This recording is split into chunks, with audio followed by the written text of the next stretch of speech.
সম্রাট আকবর, যিনি ইতিহাসে এক মহান শাসক হিসেবে পরিচিত, তার জন্ম 1542 সালের 15 অক্টোবর অগ্রহায়ণ মাসে রাজস্থানের অজমের শহরে। তিনি ছিলেন মুঘল সম্রাট হুমায়ুনের ছেলে এবং মায়া বেগমের পুত্র।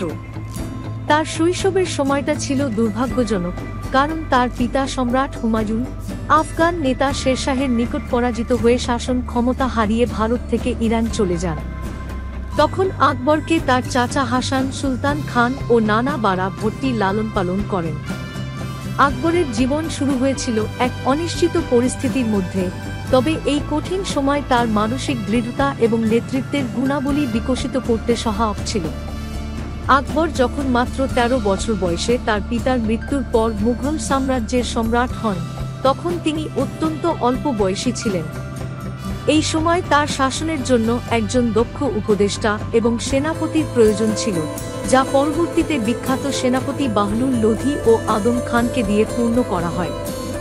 আকবরের রাজত্ব শুরু হয়েছিল তার শাসনকাল সম্পর্কে গুরুত্বপূর্ণ সিদ্ধান্ত গ্রহণ ও নির্ধারণের সময়।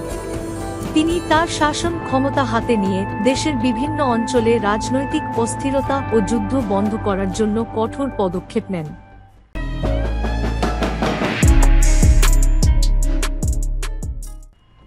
আকবরের সাম্রাজ্য প্রতিষ্ঠা ও সামরিক অভিযান। সম্রাট আকবরের রাজত্বের প্রথম কয়েক বছর ছিল যুদ্ধের বছর। তিনি তরুণ বয়সে রাজ্য পরিচালনা শুরু করলেও তার সামরিক ক্ষমতা ছিল খুবই শক্তিশালী। তিনি ভারতবর্ষের বিভিন্ন অঞ্চলে অভিযান পরিচালনা করেন এবং তার সাম্রাজ্যকে সম্প্রসারণ করতে সক্ষম হন। তার সিদ্ধান্ত এবং দক্ষ সেনাপতি আকবরকে মুঘল সাম্রাজ্যের শক্তিশালী শাসক হিসেবে গড়ে তোলে। তিনি দিল্লি, আগ্রা, লাহোর, বঙ্গ, মালওয়া, রাজপুতানা, বিহার এবং গুজরাটে তার সাম্রাজ্য বিস্তার করেন।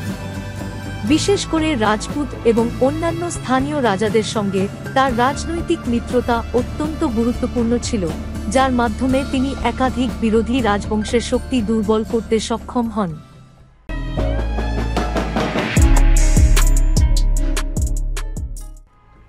আকবরের ধর্মনিরপেক্ষ নীতি ও সামাজিক সংস্কৃতি। সম্রাট আকবর তার শাসনকালে একটি ধর্মনিরপেক্ষ সরকার প্রতিষ্ঠা করেছিলেন। তিনি নিজে ইসলাম ধর্মের অনুসরণকারী হলেও অন্যান্য ধর্মের প্রতি সহানুভূতিশীল ছিলেন এবং তাদের প্রতি শ্রদ্ধাশীল ছিলেন। আকবর হিন্দু, মুসলিম, খ্রিস্টান, জৈন এবং অন্যান্য ধর্মের অনুসারীদের মাঝে ধর্মীয় সমতা প্রতিষ্ঠা করার জন্য বহু পদক্ষেপ নেন। তার রাজ্যে দিন ইলাহি নামে একটি ধর্মীয় নীতি চালু করেন, যা মূলত বিভিন্ন ধর্মীয় বিশ্বাসের মিলিত উপাদান থেকে সৃষ্টি হয়েছিল। তিনি বহু মন্দির, গির্জা এবং মসজিদ নির্মাণে সাহায্য করেছিলেন এবং ধর্মীয় অনুষ্ঠানে অংশগ্রহণ করতেন। এছাড়াও তিনি তার রাজ্যে ধর্মীয় সম্প্রীতি বজায় রাখার জন্য একটি মজবুত সামাজিক সংস্কৃতি গড়ে তোলেন।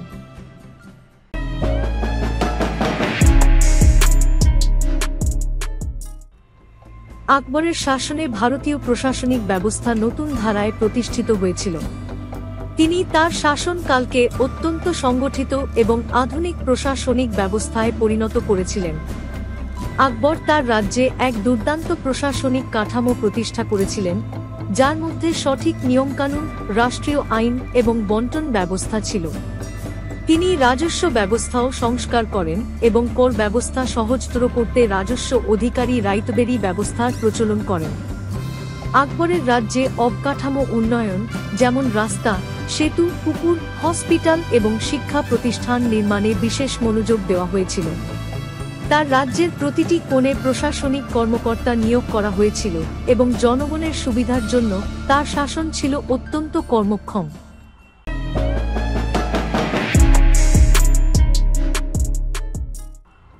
আকবরের মৃত্যু ও তার উত্তরসূরি। সম্রাট আকবর 1605 সালের 3 নভেম্বর আগ্রায় মৃত্যুবরণ করেন। তার মৃত্যুর পর তার পুত্র সম্রাট জাহাঙ্গীর দিল্লির সম্রাট হন এবং মুঘল সাম্রাজ্যের শাসক হিসেবে কর্তৃত্ব গ্রহণ করেন। আকবরের শাসনকালকে সাধারণত মুঘল সাম্রাজ্যের সোনালী যুগ হিসেবে গণ্য করা হয়, যেখানে ভারতীয় সমাজ, সংস্কৃতি, শিল্প এবং প্রশাসন অত্যন্ত উন্নত হয়েছিল। তার শাসনকালে শিক্ষা, সাংস্কৃতিক উন্নয়ন এবং ধর্মীয় সহিষ্ণুতার প্রতি গুরুত্বারোপ করা হয়েছিল। আকবরের শাসন আমলে সৃষ্ট শান্তি ও সাম্রাজ্যিক বিস্তার তার পরবর্তী শাসকদের জন্য একটি শক্ত ভিত্তি গড়ে দিয়েছিল, যা মুঘল সাম্রাজ্যকে কয়েক শতাব্দী ধরে শক্তিশালী রেখেছিল।